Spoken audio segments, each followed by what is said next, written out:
नमस्कार दोस्तों, क्या आप खाटू श्याम जी के दर्शन का प्लान बना रहे हैं? अगर हाँ, तो ज़रा रुकिए क्योंकि ये सिर्फ एक यात्रा नहीं है, ये एक बुलावा है। लाखों लोग हर साल राजस्थान के सीकर जिले में स्थित खाटू धाम पहुंचते हैं, लेकिन क्या सभी को पता होता है कि वो जहां जा रहे हैं उसका असली महत्व क्या है? कौन है खाटू श्याम जी? क्यों कहा जाता है कि जो उनके दरबार में आ गया उसका जीवन बदल गया? और खाटू जाने से पहले कौन कौन सी बातें जाननी जरूरी है ताकि आपकी यात्रा सिर्फ धार्मिक न रह जाए बल्कि एक आत्मिक अनुभव बन जाए। इसी सब का जवाब आपको मिलेगा इस वीडियो में, साफ सटीक और दिल से जुड़ी बातें, बिना किसी बहस या भ्रामक जानकारी के। तो चलिए शुरू करते हैं ये भक्ति और ज्ञान से भरी यात्रा खाटू धाम की ओर। दोस्तों, आप जिनके दर्शन के लिए खाटू धाम जा रहे हैं, क्या आप जानते हैं कि वो असल में कौन है? खाटू श्याम जी का असली नाम था बर्बरिक, जो महाभारत काल के एक महान योद्धा थे। बर्बरिक को भगवान भीम का पौत्र और घटोत्कच का पुत्र माना जाता है। बचपन से ही उनमें अद्भुत युद्ध कौशल था और उन्होंने भगवान शिव और माँ दुर्गा की कृपा से 3 अमोघ बाण यानी तीर प्राप्त किए थे। कहा जाता है कि इन 3 बाणों की शक्ति इतनी ज़बरदस्त थी कि पहले बाण से वो अपने शत्रुओं को चिन्हित कर सकते थे, दूसरे से उन्हें नष्ट कर सकते थे और तीसरे से बाणों को वापस बुला सकते थे। जब महाभारत का युद्ध शुरू होने वाला था, तब बर्बरिक ने निर्णय लिया कि वो उस पक्ष की ओर से युद्ध करेंगे जो कमज़ोर होगा, ताकि न्याय बना रहे। ये बात जानकर भगवान श्री कृष्ण स्वयं साधु के वेश में बर्बरिक के पास पहुंचे और उनकी परीक्षा ली। श्री कृष्ण समझ गए कि अगर बर्बरिक युद्ध में उतरेंगे तो एक ही योद्धा पूरे युद्ध का परिणाम बदल देगा। इसीलिए श्री कृष्ण ने उनसे दान में उनका शीश यानी कि सिर मांगा और बर्बरिक ने बिना किसी झिझक के, बिना कोई सवाल किए अपना शीश दान कर दिया। इस अद्वितीय बलिदान से प्रसन्न होकर श्री कृष्ण ने उन्हें वरदान दिया कि कलयुग में तुम मेरे नाम से पूजे जाओगे और तुम्हें श्याम के नाम से जाना जाएगा। जो तुम्हारी सच्चे मन से आराधना करेगा उसकी हर इच्छा पूरी होगी। और यही वजह है कि आज हम बर्बरिक को खाटू श्याम जी के नाम से पूजते हैं और उन्हें कलयुग के कृष्ण भी कहा जाता है। दोस्तों, बर्बरिक के शीश का दान तो आपने सुना ही, लेकिन क्या आप जानते हैं कि वो शीश आज भी पूजित रूप में खाटू में विराजमान है? राजस्थान के सीकर जिले में स्थित खाटू धाम मंदिर आज सिर्फ एक धार्मिक स्थल नहीं बल्कि करोड़ों श्रद्धालुओं की आस्था का केंद्र बन चुका है। माना जाता है कि मूल रूप से ये मंदिर 11वीं शताब्दी में बना था और समय समय पर इसका पुनर्निर्माण भी हुआ है। ऐसा कहा जाता है कि एक बार गांव के एक किसान को अपने खेत में खुदाई करते समय एक चमत्कारी शीश यानी कि सिर मिला और जब इसे गांव के लोग पास के श्याम कुंड में ले गए, तब से ही वहां दिव्य घटनाएं घटने लगी।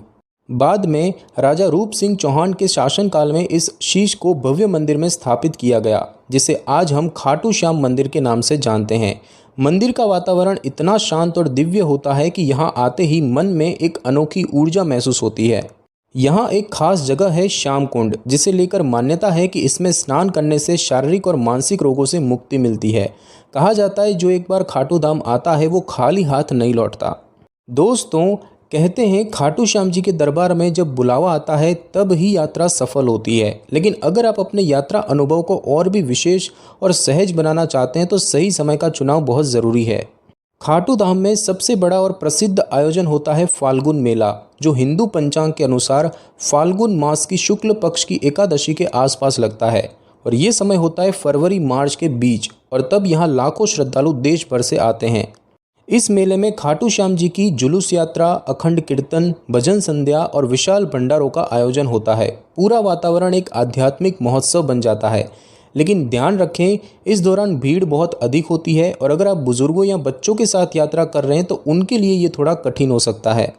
अगर आप शांति से दर्शन करना चाहते हैं तो सामान्य दिनों या सप्ताह के मध्य यानी कि वीकडे में जाना बेहतर होता है। गर्मियों में यानी अप्रैल से जून तक राजस्थान का तापमान 40 डिग्री सेल्सियस से ऊपर चला जाता है, इसीलिए इस समय यात्रा करने से पहले मौसम की जानकारी लेना बहुत ज़रूरी है। वहीं सावन और कार्तिक मास में भी यहाँ श्रद्धालुओं की संख्या बढ़ जाती है, खासकर सोमवार और एकादशी के दिन। कुल मिलाकर खाटू धाम की यात्रा के लिए साल भर कोई रोक नहीं है, लेकिन अगर आप भीड़ से बचकर एक शांत आध्यात्मिक अनुभव चाहते हैं तो फाल्गुन मेला छोड़कर बाकी समय सबसे उत्तम है। दोस्तों, अब जब आपने खाटू धाम जाने का मन बना ही लिया है तो चलिए जानते हैं वहाँ तक पहुँचना कितना आसान है। खाटू धाम राजस्थान के सीकर जिले में स्थित है। अगर आप ट्रेन से जा रहे हैं तो सबसे नज़दीकी रेलवे स्टेशन है रिंगस जंक्शन। रिंग स्टेशन से खाटू धाम की दूरी लगभग 18 किलोमीटर है, जिसे आप टैक्सी, ऑटो या लोकल बस से आसानी से तय कर सकते हैं। अगर आप फ्लाइट से आ रहे हैं तो जयपुर इंटरनेशनल एयरपोर्ट सबसे पास पड़ता है, जो खाटू से करीब 80 से 90 किलोमीटर दूर है। वहां से भी टैक्सी सुविधा उपलब्ध है। रोड ट्रिप के शौकीन लोग जयपुर, दिल्ली या आसपास के शहरों से कार या बस के जरिए आराम से खाटू पहुंच सकते हैं। अब बात करते हैं रुकने की। खाटू धाम में हर प्रकार के धार्मिक ठिकाने उपलब्ध हैं। आप चाहें तो धर्मशालाओं में रुक सकते हैं, जहां बहुत ही सस्ती दरों पर साफ सुथरे कमरे, शुद्ध भोजन और आध्यात्मिक वातावरण मिलता है। इसके अलावा अगर आपको थोड़ी ज़्यादा सुविधा चाहिए तो नज़दीकी होटल और लॉज भी मौजूद है, 500 रुपये से लेकर 2000 रुपये प्रतिदिन तक के बजट में। यात्रा के दौरान मोबाइल और कीमती सामान को लेकर भी चिंतित न हो। मंदिर क्षेत्र में मोबाइल लॉकर, सामान रखने की सुरक्षित जगहें और प्रसाद की दुकानें हर तरफ उपलब्ध है।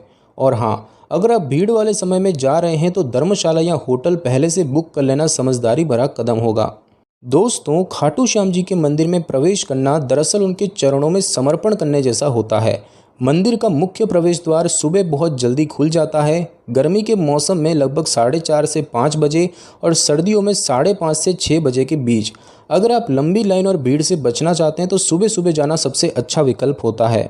दर्शन की परंपरा में सबसे पहले लोग जाते हैं श्याम कुंड। ये एक छोटा पवित्र जल कुंड है जहाँ स्नान करने की मान्यता है। माना जाता है कि यहाँ स्नान करने से न सिर्फ तन बल्कि मन भी पवित्र हो जाता है। पर याद रखें, ये आस्था से जुड़ी मान्यता है, किसी चिकित्सकीय दावा के रूप में नहीं देखा जाना चाहिए। इसके बाद श्रद्धालु मनोकामना पत्र लिखते हैं, एक छोटा सा कागज़ जिसमें भक्त अपनी इच्छाएं, तकलीफ़ें या कृतज्ञता श्याम बाबा को लिखकर अर्पित करते हैं। फिर भक्त धीरे धीरे कतार में मंदिर के भीतर प्रवेश करते हैं, जहां श्याम बाबा का विग्रह रूप में शीश यानी कि सिर दर्शन के लिए स्थापित है। मंदिर के भीतर का वातावरण अत्यंत दिव्य होता है। घंटियों की ध्वनि, भजनों की मधुर लहरियां और भक्तों के चेहरे पर शांति का भाव। दर्शन के दौरान श्रद्धालु आमतौर पर बाबा को फूल, माला, चूरमा, मक्खन मिश्री और नारियल अर्पित करते हैं। मंदिर परिसर में फोटो खींचना या वीडियो बनाना मना है, इसीलिए श्रद्धा बनाए रखें और नियमों का पालन करें। सबसे बड़ी बात, दर्शन के समय जल्दबाजी या धक्का मुक्की करने से बचें। ये स्थान सिर्फ प्रार्थना का नहीं, समर्पण और विश्वास का प्रतीक है। दोस्तों, खाटू धाम में लाखों लोग आते हैं, लेकिन बाबा श्याम का दरबार है। यहाँ भक्ति के साथ मर्यादा भी जरूरी है। मंदिर के अंदर या परिसर में फोटो खींचना, वीडियो बनाना और सोशल मीडिया के लिए रील शूट करना सख्त वर्जित है। ये सिर्फ नियम नहीं है, श्रद्धा और अनुशासन का हिस्सा है। दर्शन के समय तेज आवाज़ में बात करना, मोबाइल पर बोलना या मजाक मजाक में कोई अभद्रता करना, ये आस्था का अपमान है। कई बार लोग सज धज कर भारी मेकअप और दिखावे के कपड़ों में मंदिर आते हैं। याद रखिए, खाटू बाबा के दरबार में सादगी ही सबसे बड़ा श्रृंगार है। मंदिर के बाहर कुछ फर्जी पंडित, एजेंट या कथित प्रसाद विक्रेता आपको भ्रमित करने की कोशिश कर सकते हैं। इनसे सावधान रहें और केवल मंदिर ट्रस्ट की अधिकृत दुकानों से ही प्रसाद या सेवा लें। कृपया भीड़ में धक्का मुक्की न करें, खासकर बुजुर्गों, महिलाओं और बच्चों का ध्यान रखें। और सबसे जरूरी बात, मंदिर एक पवित्र स्थान है और यहाँ राजनीति, व्यापार या विवादित चर्चाओं का कोई स्थान नहीं होना चाहिए। खाटू बाबा के दरबार में हर भक्त एक समान होता है, इसीलिए विनम्रता, सहनशीलता और शांति बनाए रखें, क्योंकि भक्ति वही पूरी होती है जहाँ आचरण साफ होता है। दोस्तों, खाटू श्याम जी के मंदिर में जब आप पहली बार प्रवेश करते हैं तो लगेगा कि भीड़ है, ध्वनि है, शोर है, लेकिन जैसे ही आप बाबा के दर्शन के सामने खड़े होते हैं, सब कुछ अचानक धीमा पड़ जाता है और सिर्फ एक बात सुनाई देती है, अपने दिल की धड़कन। वहाँ कोई आपको जोर से चिल्लाकर कुछ नहीं कहता, लेकिन फिर भी ऐसा लगता है कि किसी ने आपके दिल की बात बिना कहे ही सुन ली हो। बाबा के दरबार में खड़े रहना, उनके मुकुट को निहारना, आरती की रोशनी में उनकी मुस्कान को देखना, ये अनुभव किसी मंदिर दर्शन से ज़्यादा होता है। बहुत से लोग कहते हैं कि उन्होंने वहाँ सिर्फ मन्नतें नहीं मांगी, बल्कि अपने अंदर की टूट फूट को जोड़ लिया। और ये कोई चमत्कार नहीं, ये होता है उस वातावरण, उस ऊर्जा और उस सामूहिक श्रद्धा का प्रभाव, जहाँ लाखों लोग सिर्फ एक ही भाव में खड़े होते हैं कि बाबा तू ही सहारा है। ये सच है कि हर कोई वहाँ से कुछ न कुछ लेकर लौटता है, कोई शांति, कोई आंखों में नमी, कोई अंदर की घुटन से मुक्ति। खाटू जाना सिर्फ मंदिर देखने का नाम नहीं, वो एक बुलावा होता है, और जब बुलावा आता है तब ही आप वहाँ पहुँचते हैं। और जो एक बार सच्चे मन से खाटू गया, उसके जीवन में कुछ न कुछ बदलता ज़रूर है, धीरे लेकिन बहुत गहराई से। तो दोस्तों ये थी खाटू श्याम जी से जुड़ी वो हर बात जो जाननी जरूरी है अगर आप जा रहे हैं उनके दर्शन करने। अगर आपने कभी खाटू धाम के दर्शन किए हैं या वहां से जुड़ा कोई अनुभव आपके मन में है तो कमेंट में जरूर लिखिए ताकि बाकी दर्शकों को भी आपके अनुभव से कुछ सीखने और समझने को मिले। और अगर आप पहली बार जाने का सोच रहे हैं तो इस वीडियो को सेव कर लीजिए ताकि यात्रा से पहले फिर से देख सकें। वीडियो अच्छा लगा हो तो लाइक जरूर करें और हर उस इंसान के साथ शेयर करें जो बाबा श्याम से प्रेम करता है या उनके दर्शन का मन बना रहा है। और अगर आप भी चाहते हैं ऐसे ही आध्यात्मिक और ज्ञानवर्धक वीडियो तो ज्ञान तंत्र चैनल को सब्सक्राइब जरूर करें और घंटी दबाकर अगला बुलावा मिस मत करिएगा। धन्यवाद।